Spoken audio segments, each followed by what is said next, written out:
Pernahkah Anda merasa diawasi oleh ribuan pasang mata yang tak kasat mata saat melangkah di atas tanah yang tak pernah tersentuh sinar matahari selama ratusan tahun?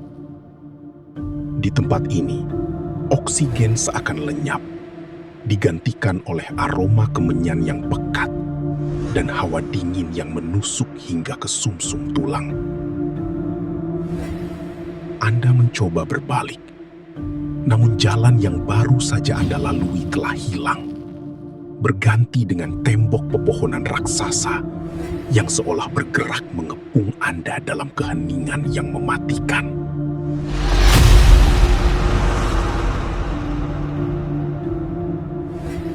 Selamat datang di Bisikan Dimensi, ruang mistik yang membawa Anda menyelami kisah horor, legenda kelam, dan pengalaman misteri dari seluruh penjuru Nusantara. Kisah kali ini, kita akan menuju ke tanah tertua di Pulau Jawa. Sebuah semenanjung di ujung timur yang menjadi titik kumpul segala macam entitas, dari jin purba hingga roh para ksatria yang tak pernah tenang. Sebuah tempat di mana manusia hanyalah tamu yang nyawanya berada di ujung tanduk. Selamat datang di Alas Purwo. Terletak di Kabupaten Banyuwangi, Alas Purwo bukan sekedar taman nasional biasa. Bagi masyarakat Jawa, ini adalah hutan permulaan, tempat di mana jagat raya gaib pertama kali tercipta di tanah Jawa.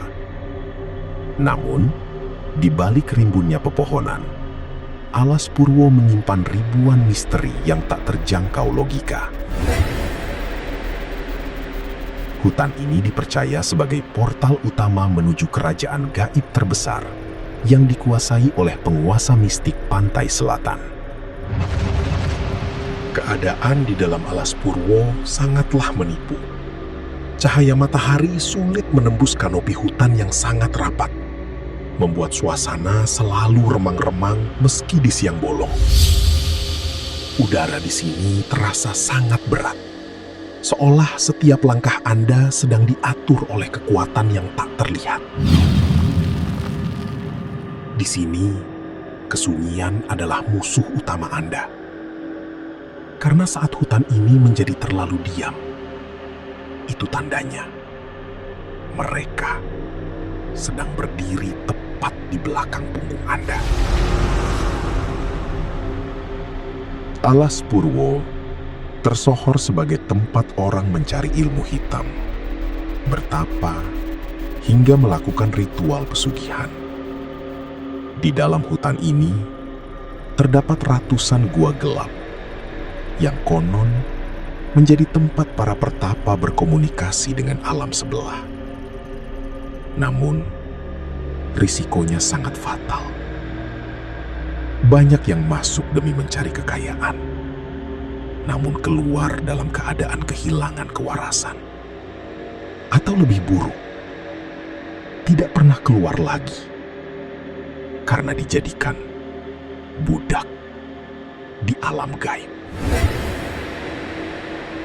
Salah satu fenomena yang paling melegenda adalah distorsi waktu. Ada pendaki yang merasa hanya berjalan selama 1 jam. Namun saat berhasil keluar, mereka mendapati bahwa mereka telah hilang selama berhari-hari di dunia nyata. Mereka seolah terperangkap dalam pusaran dimensi yang berbeda, di mana setiap detik yang berlalu adalah ujian bagi kewarasan jiwa. Kisah ini bermula ketika sekelompok remaja dari Surabaya berjumlah 6 orang nekat melakukan perkemahan di kawasan yang dilarang oleh penjaga hutan. Dengan angkuh, mereka masuk jauh ke dalam zona inti, tempat yang seharusnya tidak diinjak oleh kaki manusia. Malam pertama dimulai dengan suara tangisan bayi yang menyayat hati di tengah hutan rimba. Malam kedua menjadi puncak mimpi buruk mereka. Salah seorang dari mereka, seorang pemuda bernama Dani, tiba-tiba bangkit dan berjalan menuju kegelapan hutan tanpa membawa penerangan apapun. Teman-temannya memanggil, namun Dani hanya diam dengan pandangan mata kosong, seolah sedang tersihir oleh pemandangan indah yang hanya bisa dilihat olehnya di dalam gelap. Saat mereka mencoba mengejar Dani, langkah mereka terhenti oleh pemandangan yang mustahil. Di hadapan mereka berdiri sebuah istana megah yang bersinar keemasan, dikelilingi oleh ribuan orang berpakaian adat Jawa kuno yang sedang menari dalam keheningan total.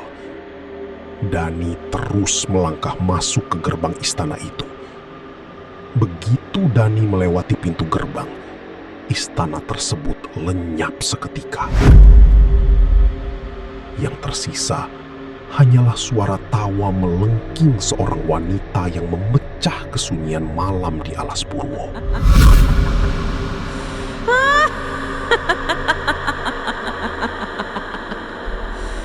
Keesokan harinya, hanya 5 dari mereka yang ditemukan oleh tim SAR dalam keadaan trauma berat. Mereka ditemukan merangkak di tanah sambil menunjuk-nunjuk ke arah pohon beringin tua yang berusia ratusan tahun. Dani hilang sepenuhnya. Meski pencarian dilakukan secara besar-besaran dengan bantuan paranormal dan peralatan canggih, jasad Dani tak pernah ditemukan. Beberapa bulan kemudian, seorang penduduk lokal yang sedang mencari kayu bakar mengklaim melihat sosok mirip Dani sedang duduk bersila di atas batu besar di tengah sungai yang dalam. Namun, saat didekati, sosok itu memiliki kulit yang sudah berwarna pucat kehijauan, dan matanya tidak lagi memiliki pupil hitam. Dani bukan lagi manusia. Dia telah menjadi bagian dari penduduk tetap alas Purwo yang abadi.